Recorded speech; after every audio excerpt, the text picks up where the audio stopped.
your wife found you drunk in the middle of the day and threatened to take your kids. Alcohol makes you miserable. It takes away any happiness in your life. My daughter drew me and she said, "Dad, I drew you." And I was like, "Let's see it." It was a picture of me, like with the lines on my forehead and stuff, drinking a beer. Imagine facing murder scenes, suicides, and drug deaths every single day, then going home and numbing it all with 10 bottles of wine and 2 bottles of whiskey a week, maybe more, maybe less. That was Detective Dell's reality in Gaslow. But after one moment that nearly cost him his family, he put the bottle down for good. So today, he is 5 years sober, or right around 5 years sober. He's a husband, a father, and a man who found peace after years of chaos. I can't wait to get into his story. Dell, thank you for doing this with me. I want to go back to when you first became a detective and how traumatizing that was for you. Yeah. First of all, I'm from Scotland, just for anybody listening. My accent's going to be different. Detective-wise, yeah, it was different from a normal beat cop. You're going a level above, you know, so you're investigating serious things rather than just your day-to-day stuff. And the station that I worked at, it was the amount of crime and drugs deaths that came through it was staggering. Was It was the highest in the uh, in Europe for drugs deaths. Glasgow is where I live, and most of that stuff was coming through the station that I worked at as a detective.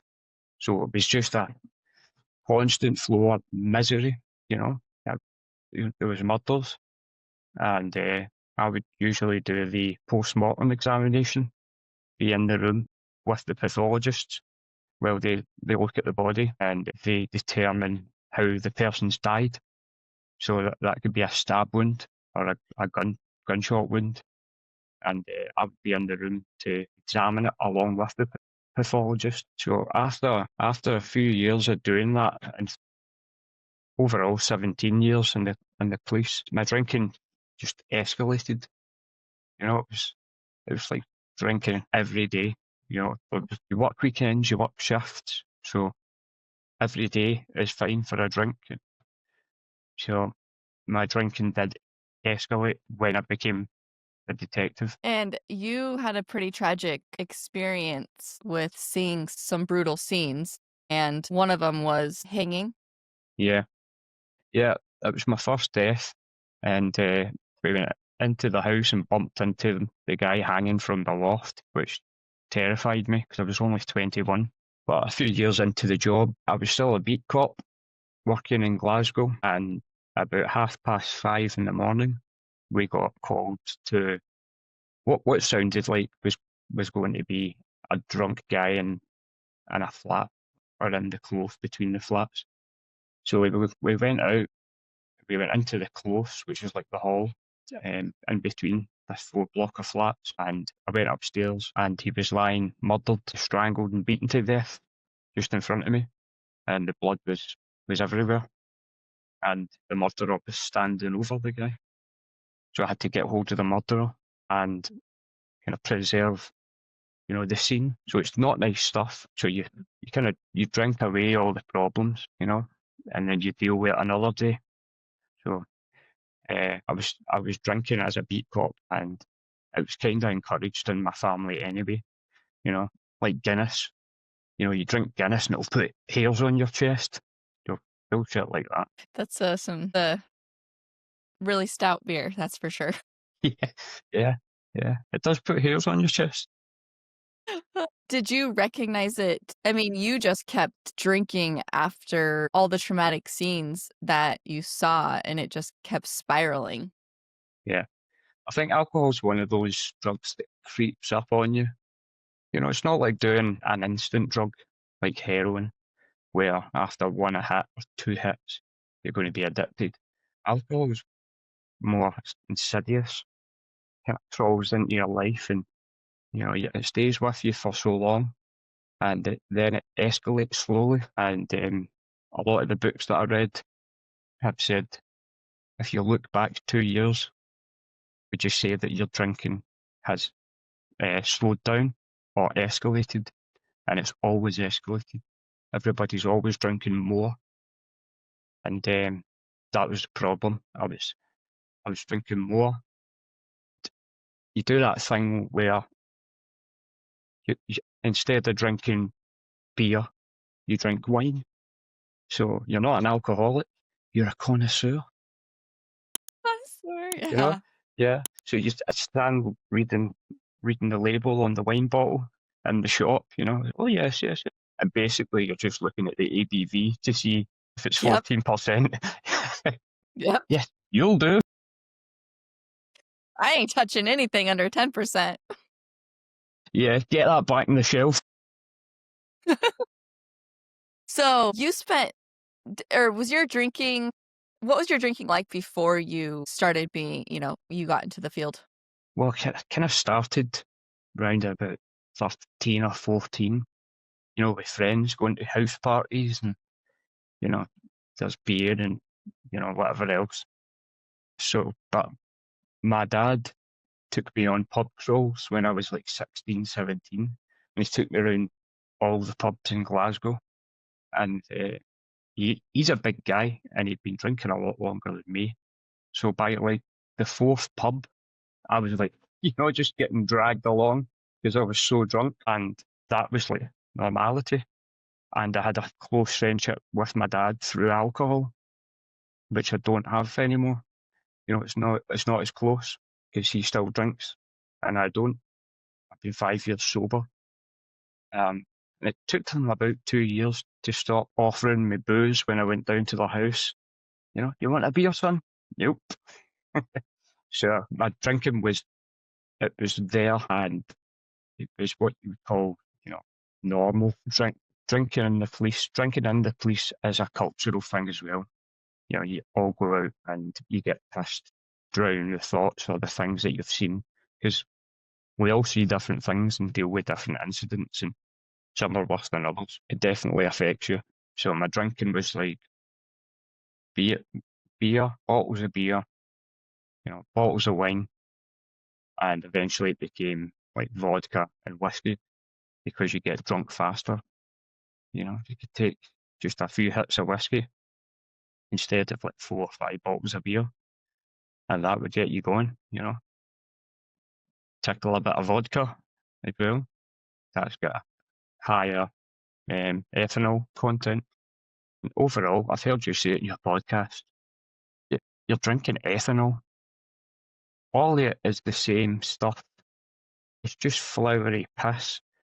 You know, Essentially though, it's all bleach. But that stuff, alcohol, it kills everything it touches. It kills cells. It kills on a cellular level. It kills human cells, and it kills millions of people across the world every year. And yet we use it to toast lives. Like babies coming into the world, or at funerals, like you've said before. You go to a funeral for a guy who died of alcoholism, and you're drinking. Yeah, It's just let's go nuts. back and celebrate. Yeah, he's in the casket. Yeah. That's nuts, Well, man. and I did mention that last time, Yeah. but the sad thing is I think I mentioned this. I remember his ex-wife, um, the mother of his kids, at his memorial. She said, "I always wanted him to quit drinking, and now he's finally sober." Why does it take? Mm. The way she said it was probably different, but Yeah, it has it's that been that a, message. a long, like 14, 15 years ago. But at the same time, just really, now looking back, I think of it way differently and how sad that we're finally sober when we're in our casket. Yeah. What age was the guy? Oh my gosh. Ugh. I mean, he had to have been late 40s, early 50s. Really? The thought of drinking alcohol that long, going into because I'm nearly 40, going into your 40s drinking and your 50s drinking and feeling ill every day. And people are in We just keep destroying our insides and we're getting closer and closer to to death, but at the same time, we're killing ourselves with this poison. Yeah, yeah. I don't know about you, but I was going into work hungover. You know, I couldn't. It was so foggy, couldn't think straight, and you're snippy. You're more snippy with people because you're not feeling good. And I remember I had to run out of a, a, a briefing for a homicide, and I had to run to the toilet to vomit because I'd been drinking the night before. So uh, that's how bad it was getting. You don't leave in the middle of a briefing for a homicide. You know, there's like 30 people in the room, and you're the one that has to stand up and straight to the bathroom. You know, if it was somebody else, I would have laughed at it, but it was me. But now you look back and laugh at yourself. Oh man, yeah. Like, Well, how you pathetic I laugh at was. the embarrassment of it. No. Yes. Oh my gosh. Um, but that particular incident, uh, stayed with you for quite a while, didn't it? Yeah. Yeah. Just anything with kids, you know, behaviours of children was always difficult to deal with. And I'd go to the pub if I fell out with my wife. That particular incident of one of your first suicides Yeah. stayed with you for quite a while, didn't it? Yeah, I definitely I've I've got what we now call PTSD, and I was getting flashbacks of incidents. Yeah, I remember being in the shower after a suicide, a hanging, and seeing things behind the shower curtain and whipping the shower curtain back, or in bed and waking up in a panic and seeing something at the bottom of the bed. That's the signs of PTSD. But you didn't get that in the police. You know, police officers don't get that, and there's certainly no management for it. And they provide you with nothing for PTSD. And that was one incident. I've been to hundreds and hundreds of incidents like that. Drugs deaths are just so plentiful. You know, you were turning up and the paramedics were already giving CPR, doing chest compressions. The guy's lying in the hallway with his wife and his kids standing watching him, you know, while they're doing Oh, CPR, and you have to go in and, you know, do your thing, just have an examination of it. Ultimately, they've done it to themselves, and it's sad. I went to one, it was a guy, and he actually died of cocodamol, which is like an over the counter. I don't think you can get it over the counter in America. what is It's it? codeine. Codeine. Oh yeah, can't. Yeah, it's like he was taking, it was like gubbing like 60 of them a day. So it's like 15 milligrams of codeine and 500 milligrams of paracetamol in the same tablet. And this guy, he was a plasterer, so he was working constantly, came up to Christmas to get money for his wife and his kid, and he had a bad shoulder. So he was taking this cocodamol, and just like booze, he was taking more and more and more, and he died in his sleep, stopped his heart, and he was like 33, 34 years old. So you can go in happy into the work happy, and then you can be pretty miserable quite quickly because of the things that you're going to see, and you know, crying family members and crying kids, having to go tell someone, you know, that their partner's dead or their kid's dead. Where I worked initially, there was car crashes constantly. It was like the first place I worked it was in Aberdeen, which is the northeast of Scotland, and you didn't get so much drugs deaths, but you got car crashes, fatal car crashes all the time. I went to one where a motorbiker had came round a bend, lost control of the bike, and he'd been hit by a Range Rover, so like a big car. And when we got there, the guy was the motorbiker was fighting with the paramedics. He asked for help, so I was holding the guy down to let the paramedics put in a cannula and do try to put oxygen on him. And I remember just holding his head. He was like upside down to me. He was lying, and I was up at his head, and he was just looking at me, and I was looking at him, and his pupils dilated, and he just died.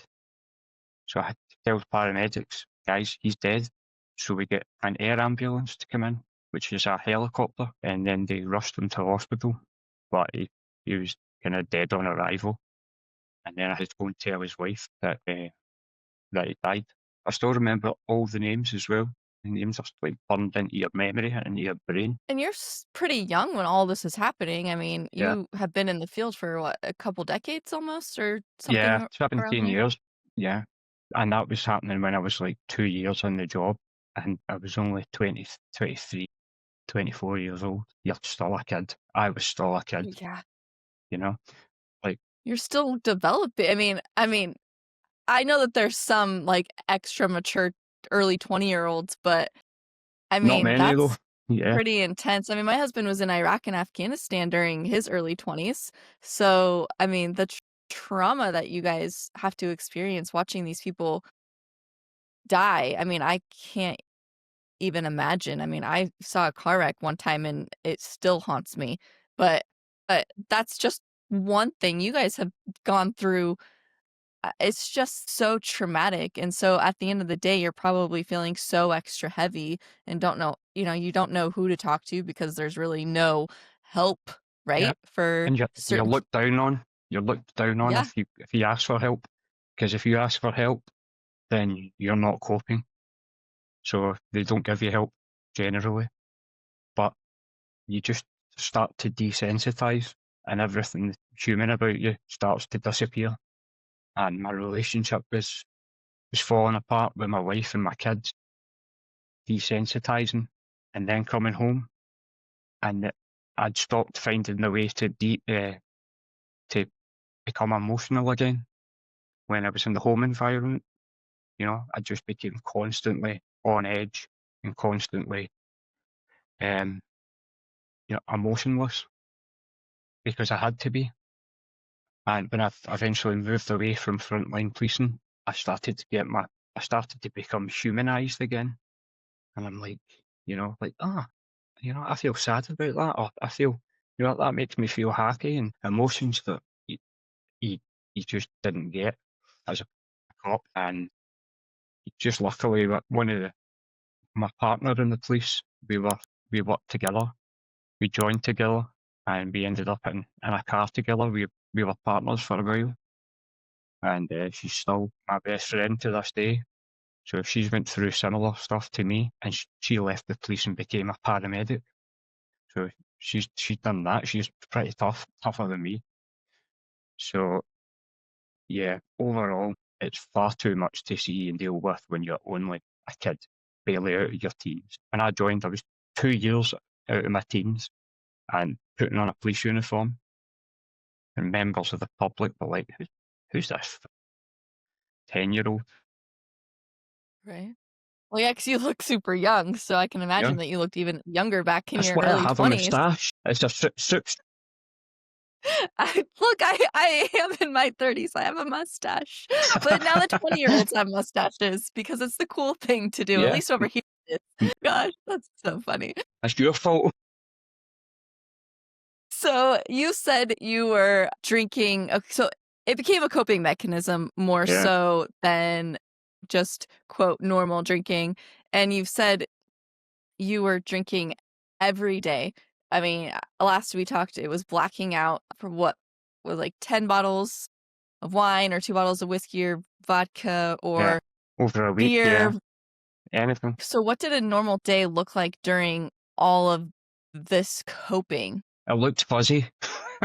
Fuzzy, fuzzy. I got my beer Um, goggles on. yeah, yeah. But, yeah, I would drink to black out, but I wouldn't fit. I was wise enough not to find myself sleeping in the street, with vomit all down me, or sleeping in a bin. I was black out in the house, and that could be drinking wine or whiskey or anything. And I would eventually wake up on the couch, and my wife would have to poke me awake, and then I would shuffle into bed and get that. You wake up completely hungover. You know, that feeling that everybody has when they do it, and it's just the worst. And so I think some alcohols are worse than others for hangovers, and whiskey is one of the worst for hangovers. That's like a 2 day ordeal, 3 day ordeal. Whiskey. It's just so bad. It makes my stomach hurt just thinking about it. I know. Yeah, see the smell. I can think about the smell and just feel sick. So you I'm sure your wife was getting really unhappy with you. Yeah, Your wife found you drunk in the middle of the day and threatened to take your kids. Can you take us back to that moment?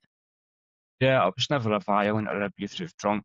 I was just impaired, and my wife, eventually said to me, "If you don't, if you don't sort this, I'm going, and I'm taking the kids with me." I couldn't really argue with that because I wasn't being responsible. So from that day, I never touched a drop again. And that's been, I think, nearly 5 years, just over 5 years. And I couldn't do it for myself. I couldn't stop drinking for me. I had to do it for my wife and kids. And that was the only way that I could stop. And I couldn't, I was struggling to believe that you could stop. It just didn't seem like I'd ever find a way to stop drinking, but I did find a way. I want to go back to you said you couldn't do it for yourself because a lot of us say that we have to do it for ourselves, but technically you did do it for yourself because you didn't want to lose your wife and kids, right? I mean that's what it comes down to. Like we didn't do it for ourselves, but we also didn't want to lose our family. So you did do it for yourself in a sense. Yeah, yeah. I think after a while, it became it became that I was doing it for me because you take things for granted, like waking up fresh and being able to go out walks and do dad stuff, play with my kids and um, just doing normal things. And if I was still drinking, all those things they wouldn't be there. I'd be out drinking at a pub or I'd be drinking in the house. And it stole a lot of years away from me. So I had to do it for the wife and kids, but then continued to not drink for me. I think if that makes sense. Totally, yeah. So what was the instant clarity, or did fear and shame hit first before the decision to quit? Yeah, I had the full shebang. I had the shame, I had the fear, the anxiety. Alcohol just raises your anxiety levels. So I was always on edge and always very just very edgy and uncomfortable in public situations. I hated going out in public. And plus, you've talked about this before, but your sleep is ruined with alcohol. There's no alcohol that helps you sleep.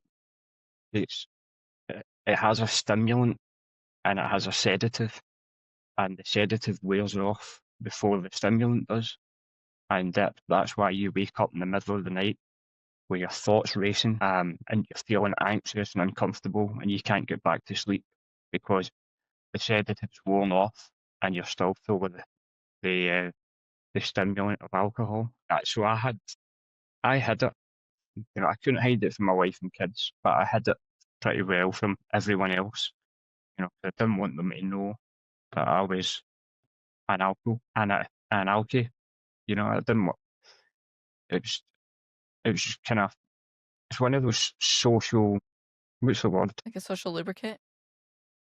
Yeah, of course, but I was just uncomfortable with anybody knowing about it, and I was always worrying. Can they smell it on my breath? And then drinking vodka because I heard that that's the one that nobody can smell on your breath. Fucking stupid things like that. So you're, hi, nice to meet you. Let's drink vodka. I mean, because the tequila smells like this and it's really powerful. Whiskey smells like Oh, this. yeah, I mean, it is such a mind game. Yeah, and it's everywhere. You know, there's billboards everywhere, TV adverts, and I don't know if it was your podcast or another one I watched, but somebody said, see, like cigarette packets. I don't know if they've got it in the States, but if you buy a packet of cigarettes in the UK, they've got pictures on it of the diseases that it causes, and it's got pictures of, like, you know, stomachs that are opened and cancerous bits and pieces, and the pictures are on the carton of cigarettes. So they There's should a do that. Surgeon General warning on cigarettes, but I haven't looked at a pack of cigarettes and Yeah, I mean, like, probably since I lived at home because my mom smoked growing up, so same. I Yeah, I don't know what a cigarette pack actually looks like yeah. I've never up smoked a close. cigarette, never. But I think they should do that with booze. They should put on the label, you know, a, a picture of the types of cancer that it causes. You know, because it causes esophagus cancer, mouth cancer, Colon, intestinal.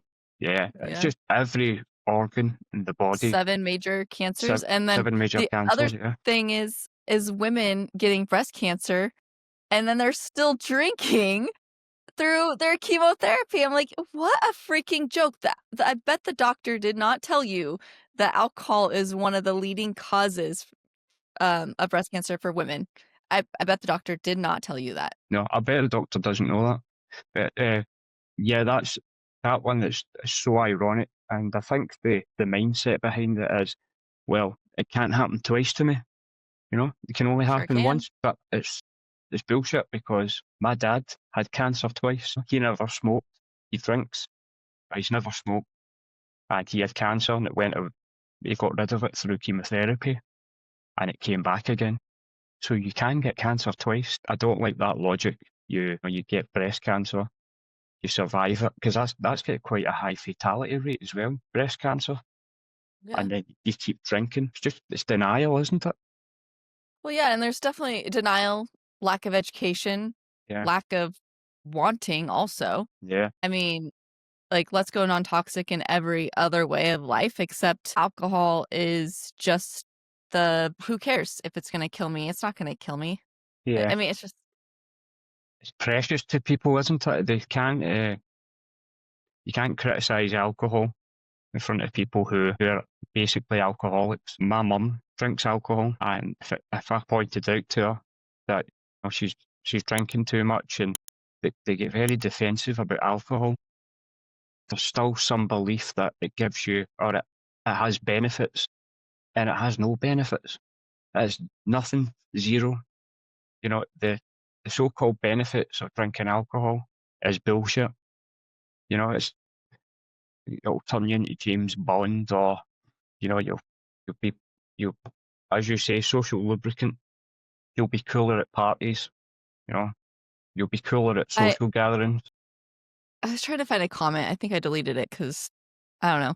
This person said that you're not a real rock star anymore. Pretty much just go have a like be a man and have a drink. I can't find I think I deleted the comment because it was longer than that. But I also got a comment today pretty much calling us sober people narcissists, and you can be sober and not be a jerk at the same time.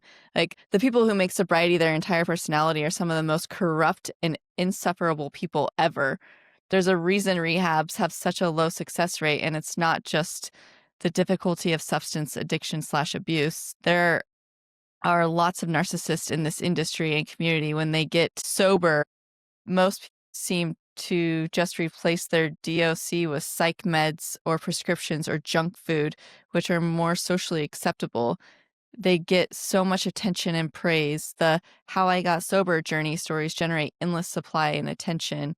And that's when they said you can be sober and not be a jerk at the same time. But That to guy's me, got a small penis. What is all that? That's nuts. So, like, they say that 1 in 6 people are psychopaths. It's got fuck all to do with drinking, you know? So you become a narcissist when you get sober? I guess so. I don't think so. You know, I'm We're the least corrupt narcissistic because person. You know, that's I mean, just and someone then, that's like, unhappy. yeah, and to be corrupt because we wanna share sober journeys before it gets worse. Yeah, I and mean, helping people help on the way. yeah, I'm you've sorry helped that I'm a thousands. corrupt narcissist because I wanna help thousands of people. Yeah, yeah. I know you've probably pulled thousands of people out of a hole, and podcasts really helped me. Podcasts and audiobooks, and I know you done a lot of audiobooks as well, didn't you? I listen to a lot of yeah. Yeah, that's I had to listen to those books. And by the way, that guy, he's just saying that because Donald Trump's sober. That's it. You have a good point. Fuck you, You Trump. have a everybody go get Trump because we hate him or they hate him, right? You're a bunch of narcissists, man. What a I love donkey. it. Yeah, I mean, again, oh man, I could go on and on. But yeah, no, you're right. He is sober. And so heaven forbid those of us that get sober, now we're narcissists and we're corrupt. Yeah, yeah. You don't need to be sober for that. I know lots of people that are functioning alcoholics that are Yeah, yeah. exactly that. But alcohol makes you miserable, doesn't it? It takes away any happiness in your life. It actively attacks the chemicals in your brain, your dopamine levels, and you stop feeling happy without it. And I had to have a drink to feel happy again, you know. And if I didn't have a drink, I was miserable. And I was just waiting on when I could, if I took my kid out to like a soft play, like somewhere that she can run about and play, I'd just be sitting there thinking how long until I can go home and drink. And that was my mindset. I was just looking at the clock and thinking, I need a drink, I need a drink. That's how bad it got for me. That's literally alcohol controlled my life, controlled everything about it. Yeah. I have to say something that I've not shared yet on anything, but we used to have to plan our like baby showers, kids' birthdays, all of our events at a really early hour, like 9, 10, or 11 in the morning, because the people, a couple of people that we would invite, we did not want them to show up drunk. And then they start getting like shaky and itchy because they have to get home. Like, when is this over? When is this over? And then they just ruin the whole event because they only care about themselves and getting back to their drinking because I'm not having alcohol like during certain events, back in the day. I mean, it just goes to show that when we get to a certain point in our abuse, that's all our days revolve around. It doesn't matter if we're doing something for the kids, with the kids. We just can't wait to get our hands on a drink. And it ruins so much happiness for the kids Yeah. because it just, well, grandma and grandpa or mommy and daddy just need to go get a drink. They don't care about me. Yeah. It totally does affect the kids. I grew up in a really violent domestic household, and witnessed my dad being arrested when I was very young. I've seen my dad and my mum fighting, and that left me with a lot of scars growing up. And I didn't realise, but I was starting to project the same thing onto my kids. I never hit my wife or anything, but I couldn't do anything without a drink, and they kind of knew that. And I should have brought this on. One of the things that kind of started giving me more negative thoughts about alcohol was a picture that my daughter drew me. And she said, "Dad, I drew you." And I was like, "Let's see it." It was a picture of me, like with the lines on my forehead and stuff, drinking a beer, like, and I was like, Honest creatures ever. yeah, yeah. And I was like, "Oh, is that me?" And she's like, "Yeah, that's you." And I was like, "Fuck." It was a bottle of beer in hand. Yeah. And I thought, I Man. need to stop this. It's like, if that's the way she sees me, that's really bad. Going into school and drawing something like that, can you imagine? That's my dad. Yeah, I can't imagine Social because my services. kid, right? My son actually, he was going to preschool at a Christian at a church. Yeah. And it was like, what's mommy's favorite? It was a Mother's Day thing. What's mommy's favorite? This, and this. And mommy's favorite beverage is wine.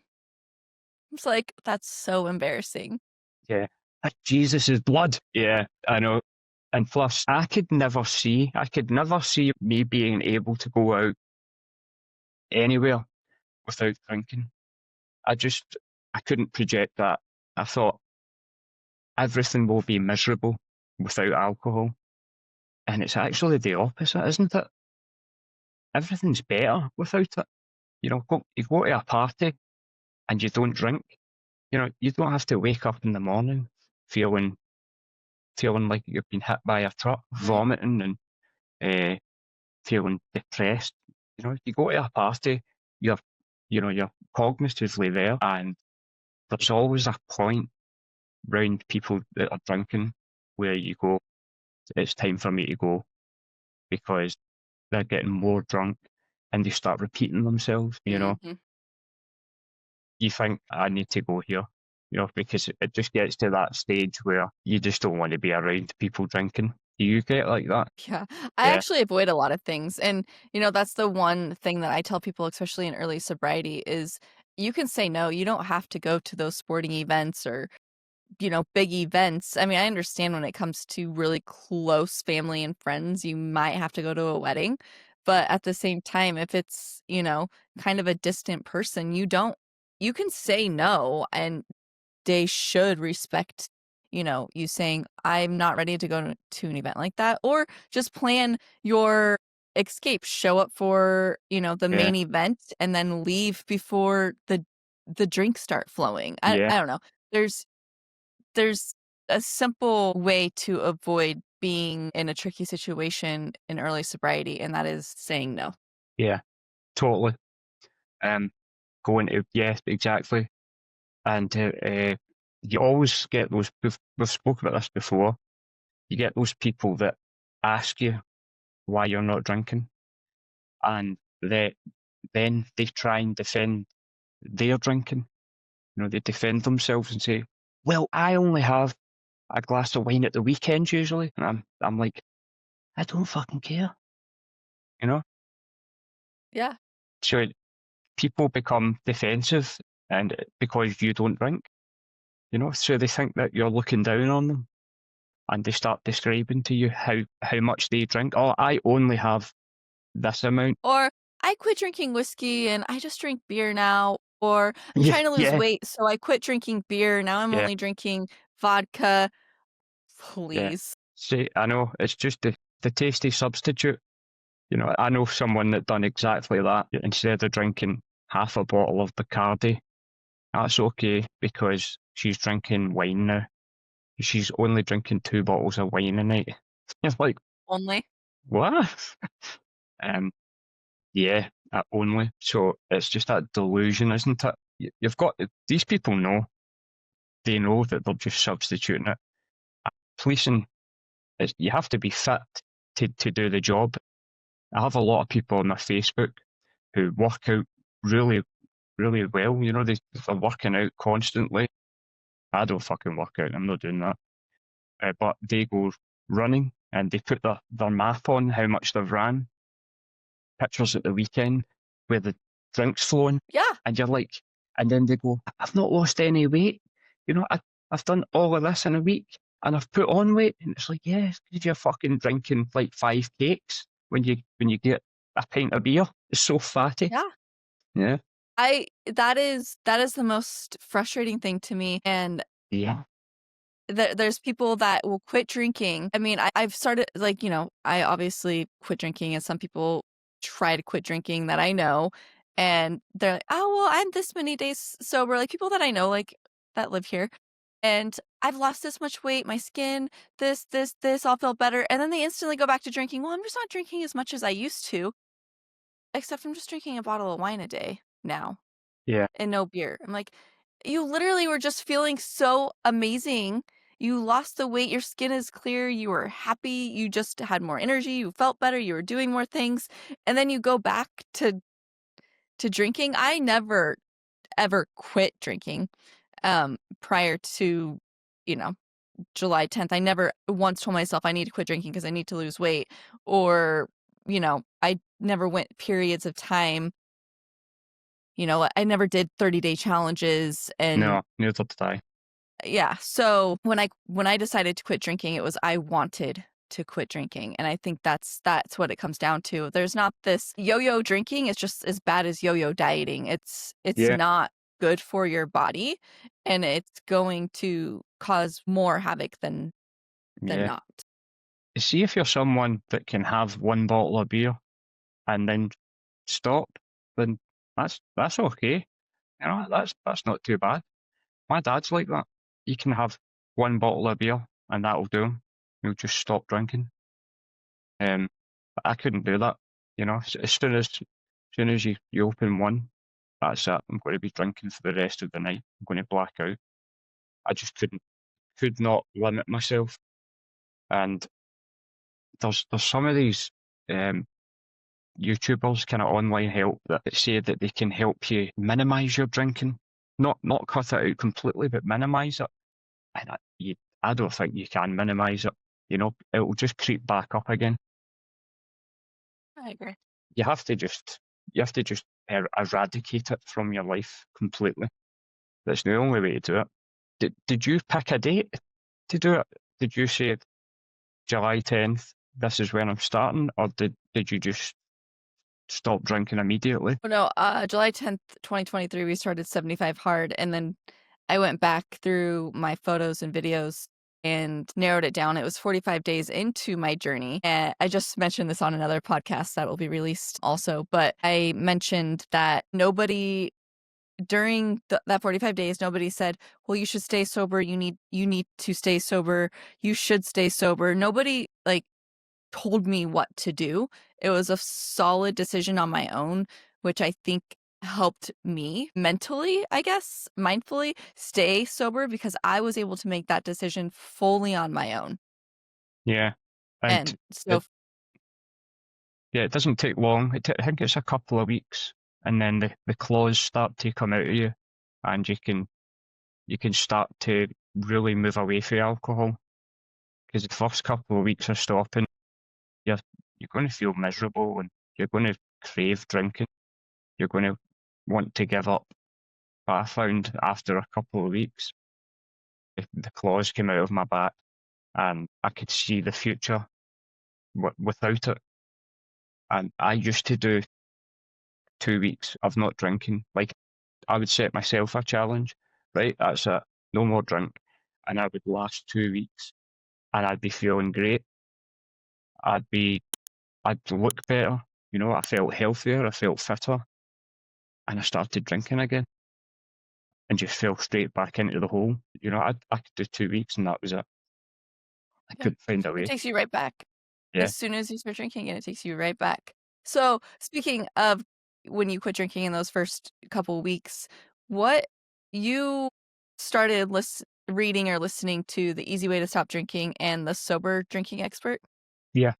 The stop drinking expert, yeah. British guy. And he said, I've told you this one, but I think at the start of the book he said, now this book is it's going to be like a magic trick, and I'm going to show you how the trick is done, so that for the rest of your life you'll never be amazed by this magic trick again because you know how it works. And he was meaning alcohol. And then he tells you in the book all the ways he tried to stop drinking, and some of them are like fucking like totally out there. Like he bought a safe, you know, like a like a proper like a bank safe, and it was a timer set to 6 o'clock every night, and he'd have a glass of wine in the safe, and at 6 o'clock, thing opens, and he's got his glass of wine, and eventually he couldn't be bothered waiting for the glass of wine to come out, so he just went and bought fucking like 2 bottles of wine and just hammered them, and he would be back to square one, and then he starts to tell you what booze is, you know. Is your signal? Yeah, he starts deconstructing everything in that book. Deconstructs alcohol and your mindset, and he starts to tell you what it is, you know, what it does to your body, the 7 different cancers it causes, and he just really sickened me off of alcohol. You know, the book was it's a hard listen, but by the end of it, I I was so happy, like I was so content. I'm never drinking again. It was it worked for me. Listening to self-help audiobooks, that was what worked for me. It won't work for everyone, but it really, really, really helped me. and I Well, was drinking a lot. I think that it also helped you because you had, your wife had said, "Dude, I'm done." And so you had to make a decision. Yeah, So I had to that find gave something you, quickly. yeah. So you immediately started doing that self-help stuff Yeah, and listening to the self-help, and I think those are yeah, truly, they're I mean, brilliant. I didn't listen to self-help alcohol or, like, quit drinking books when I first started 75 Hard. I actually didn't listen to them until I was almost a year sober. So, self-help books in general, I think, are absolutely amazing because we need the mindset. It's definitely exercising that mental strength, and those self-help books, I think, just give us that little push. "Oh, I can be better. Yeah, Okay, this is how I can be better." And then, you educated yourself, and I definitely talk about that often, especially in the recent books I've been listening to, and then yeah, how once you really see alcohol for what it is, you can't unsee it. So, yeah. with that being said, what other routines did you do to beat those cravings and those urges in the first few weeks? I just either poured myself into work or I just spent the time with my kids and my wife um that I never did before. And there was another audiobook I listened to, and it's an English guy, and he was like, he would say, alcohol's not really that good anyway. It just makes you feel slightly dull. And you're like, yeah, it does actually. He's like, all the happiness, it's already in your brain. The alcohol is not doing anything for you.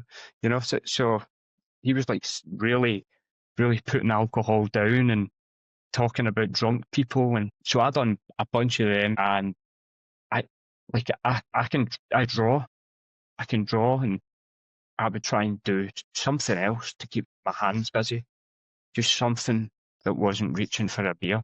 And my wife is an angel. My wife has put up with a lot. I have fucked up a lot, and she's still with me. And I don't really know why. She, I said that to her before. I think even my sister said that to her. Like, why are you still with him? She kept me away from it, and she helped me, and she's helped me through this like PTSD, complex PTSD, and physical injuries that I have. And she's just been brilliant. She's been. If I didn't have her, I would be like some smelly alcoholic mess down a lane in Glasgow. You know, with hobo clothes on. I would be fucked. So, how has your marriage changed since you got sober? Eh, well, I divorced. No, I didn't divorce. I was like, "Wait, just joking. She's an angel. She supported me, but actually, no, she left me." No, I used to go, she's dead, but I don't do that one now. it's, I had to put in the effort because I didn't put in any effort. I had to start showing her that I loved her and being more affectionate and being more human. We kind of fell in love again, I think. I don't want to be too cringy, but we did kind of fall in love. But it was like looking at each other when we've like looking back to when we were teens, because we met when we were teenagers, and we kind of went back to that stage a little bit, but with two kids, and it's been really good. And it's because I actually started giving a shit and putting the effort in, and trying not to fuck up. So she's been instrumental. She's saved me for a lot of stuff because sometimes your PTSD and things, and you'll know this, it can take you into situations and your mindset isn't right. To have someone stable there to protect you is really essential, I think. So she doesn't, bring up your past or all the things that you've done. She's non-judgmental. She's just fully there for support. No, she brings things up just to put me in my fucking place. Remember, you done this, so shut up. Yeah, we've got a good relationship, and she knows how much I've fucked up, and she I think she got a bit more sympathetic to the way that I was because I started telling her things that I'd been dealing with, incidents that I'd seen, suicides and people jumping out of buildings and, you know, caught deaths, things like that. And she didn't know, but I was dealing with that stuff and then coming home and maybe arguing, getting into domestic, and I wouldn't tell her, why I was feeling that way. But when I started telling her recently, she really started to understand, like, what that does to a person's mind. Um, and really, that's why I was so fucked up because I was seeing it every day. Megan, honestly, it was, and it's dangerous. I was sometimes going to work and, saying a prayer thinking, hope I don't get fucking stabbed or shot tonight, or beaten to a pulp because all of the other police officers in Glasgow are busy and you've been sent to a call with like five guys fighting with machetes and knives and stuff, and you're turning up with no weapons. So Well, it yeah, was so scary. I wanna bring that up, so go Yeah, ahead. yeah, no, it's the You have weapons no thing. weapons. No, Yeah, like, so you guys don't have, I mean, here we have an amendment and for protecting ourselves, and you guys don't even have that, but yet people still get a hold of them and yeah, do harm and murder with them, and oh so yeah, that's really hard being a police officer and not being able to protect yourself. yeah. You need to learn to have a bit of chat. Have a bit of you need to be able to talk your way out of situations sometimes. You have a baton, and a spray. It's like spray. It's like fucking hairspray. You spray it in somebody's eyes, and it's like pepper spray basically. And you have a baton, which you can smash people with. But generally, we don't have tasers. We don't have guns. We have an armed response unit that turn up to things with guns, but they could be like 30 miles away. And yeah, there's plenty of shooting incidents, but it's not usually against the police. It's usually like between organised crime gangs. They blow up each other's cars and set fire to each other's houses and shoot each other. The argument always was here: if you arm the police, the civilians are going to arm themselves. But it's bullshit. It's very much a left wing kind of way of thinking. They, they've already got firearms, so that argument's moot. It's a moot point. So if we don't have weapons, civilians do have access to plenty of firearms, Glock handguns, shotgun, you know? Which is so scary, it gives it that extra layer of anxiety just being in your career field. Yeah, yeah. And uh, like being a detective wasn't so bad because you're turning up to the incident after all the craziness is finished, and then you're investigating the incident. But being a cop in a uniform and turning up to things, I'm not worried to say it. I was scared. You have to put on a face and pretend that you're not and be confident. Sometimes we were getting told over our radios we have no other units available. Everybody's, they've got custodies and nobody else is on the beat except you and your partner. So if I have to shout for backup, nobody's coming. And you were going to calls that were really hairy, really fucking hairy. And like I said, machete fights, knife fights, like gang fights, basically. And you're going into these flats, and a lot of the time, you don't have a radio signal. The radio signal drops off. In any of the hospitals in Glasgow, there's no radio signal. So you can't shout for help. You can't, nobody will hear you. So sitting in hospital with a custody who becomes violent, you're on your own. Scary. I mean, I could go in a whole deep rabbit hole on this topic, but so for someone listening who's stuck in the same place you were, what's the very first step they can take today? Yeah, I think just to try and visualize yourself in a place where you're not drinking anymore. I was told to write down all of the benefits of alcohol and then write down next to it the negatives of alcohol. And what you'll find is there are no benefits to drinking. Start listening to the audiobooks. There's hundreds out there. Start educating yourself about what it actually is, and don't be delusional. You know, it is ethanol. It's a poison. It should never be consumed by human being. So be confident and try and stay off of the booze and keep off it, because it's going to be hard for a couple of weeks. Keeps talking to you and trying to get you to go back onto it again, to start drinking again. But you'll get through it, and the other side is much, much better, much clearer and happier. Yeah, I totally agree.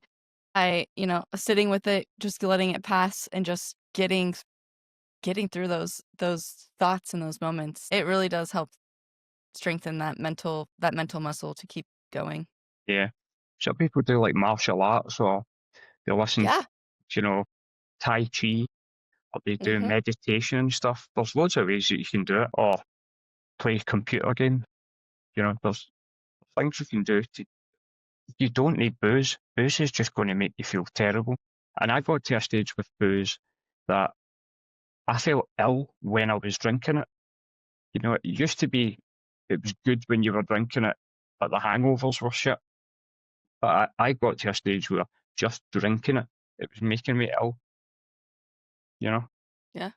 couldn't do it anymore. I just got so sick and tired of feeling sick and tired. Yep. And now look at you. I mean, you're doing absolutely amazing. Thank you. I mean, half a decade of being sober, that's absolutely phenomenal. And I'm sure your wife and kids are so proud of you. You have 2 kids, and one's a teenager, one's, I think, my kids' age, and like you get to lead by example and be a functioning, healthy family. Yeah, yeah. Because I hope my kids never have booze. I hope we get to a stage when my kids are older that they look down on alcohol and they won't be able to believe that we actually drank that shit. And it is going that way. Like my son and all his friends, I was drinking at their age. I was out drinking and generally just being a fucking menace. And they don't drink, they don't touch alcohol.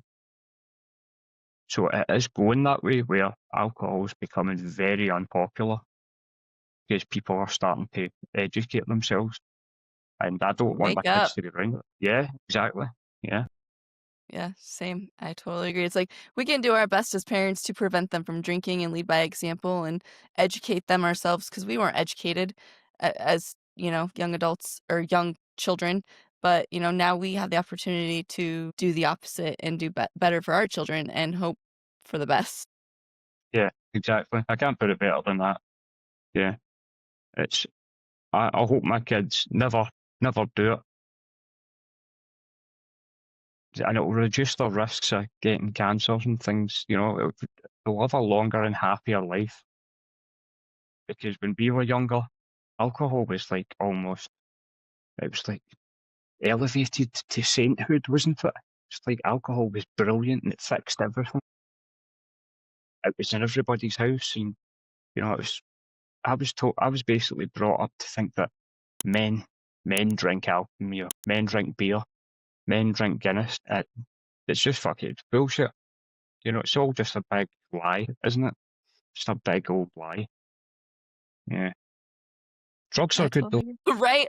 Oh my gosh, that's hilarious. And the whole time we're actually consuming a drug, and here we are like, Yeah. "Oh, drugs are so bad," but we're consuming a Yeah, it's a drug. drug. Yeah. Drinking a drug, yeah, Yeah. They look that's down crazy. on like, oh, I can't believe they're fucking snorting coke over there while you're drinking the worst drug of them all. Like it causes more deaths than all of the top drugs combined, apparently. And Yeah, apparently it's more addictive than it's the second most addictive substance on planet Earth. Apparently, yeah, I it's think it's just crazy. behind heroin. And nicotine's Oh no, a really fact, hard one to nicotine. Yeah, it is. It's nicotine's nicotine. really it's a hard one to get off of. I don't know if it's more there's a whole study on that. I mean, like, that one hits the dopamine receptors within 7 seconds, I think I read in a book recently. But, I mean, yeah, there's no comparison, right? They all suck. They're all bad.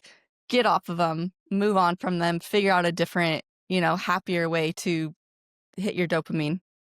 They all suck. I love it. They all suck, They all suck. but Get out of my fucking house. It was a bit exactly. Australian there. Yeah. As cigarettes, I read that as well, but I didn't know the 7 seconds thing. That's interesting. That is one that I can't understand why people are still doing it. Over here, most people have got these vapes, these fucking, and they'll walk about just doing these vape things, you know, unregulated, bizarre chemical in a kind of smoke format, and you're sucking that into your lungs, and there's all these different flavors and stuff. So Crazy. everybody in Glasgow's walking about with a vape instead of a cigarette. So you can be walking, you can go to a shopping centre and you can be walking behind people and going, "That's raspberry. Oh, it's Right? pineapple." Here's some banana, here's some strawberry, oh, here's some Yeah, passion fruit. Oh, it's insane. Oh my gosh. Well, I've absolutely loved talking to you, and yeah, I can't wait to see all the people that you inspire, because I think I just not talked about a lot with, the first responders. I haven't had a ton of first responders on, or any. I don't, well, I mean, like, I've had some veterans on, but I really appreciate you sharing. I know that there's so much more to your no problem. story, Thank you. and, super fun to talk to, and I really enjoyed it. Yeah, thank you so much. And tell your husband as well, thank you for his service over in the war. But yeah, it's been super fun. I'm going to start a YouTube channel. It won't be as good as yours. You don't know I'll that. Might be I'll better. probably I'm going to hand draw the little sign for it. It'll just be like a scribble with some crayons. Del show. Taylor show. Yeah. So I'm going to start a channel at some point. Hope I can help people as much, well, even a fraction as much as you do. That would be amazing, because you help a lot of people.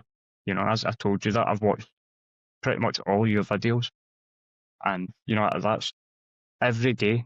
Every day I've got headphones on or I'm playing something in the house, and I just keep up to date with YouTubers and people who are like coaches, inspiring people and going through the same shit as you did. Yeah, Yeah, that's what helps. it So does. hats Well, off to thank you. you. Thank you.